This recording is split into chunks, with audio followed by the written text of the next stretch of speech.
Au micro de Sud Radio, le 17 mars dernier, Patrick Bruel a répondu d'une rumeur qui circule à son sujet. Il a démenti et il a dénoncé les fake news. Il n'y a que ça, tout ça va aller déjà devant la police, et ensuite devant la justice. Il n'est jamais absent. Depuis 30 ans, Patrick Bruel n'a pas raté une seule édition du concert des Enfoirés.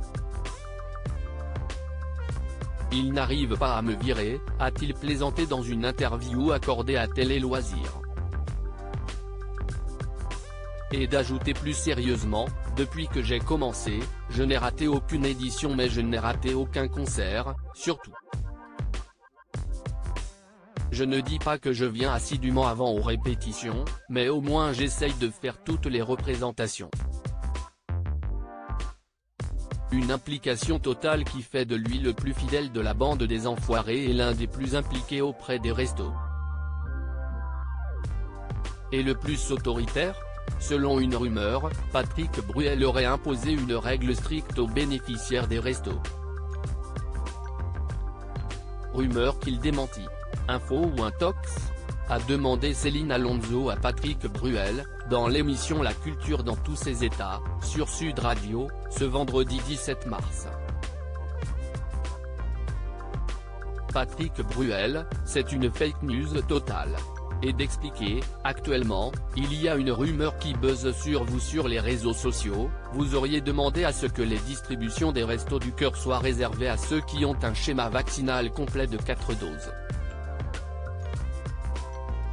Je veux absolument votre réponse parce que ça buzz. Jamais de la vie, s'est-il empressé de répondre, bien au fait de la rumeur, c'est une fake news totale.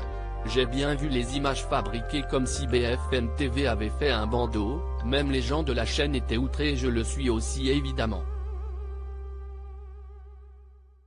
Et Patrick Bruel a poussé un coup de gueule contre les fake news qui se multiplient à son sujet. Les fake news, il n'y a pas que ça.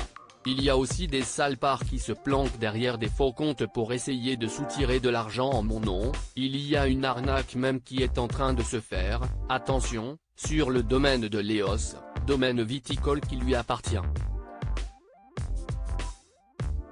Mais tout ça va aller déjà devant la police, et ensuite devant la justice, parce qu'on ne va pas laisser ça comme ça.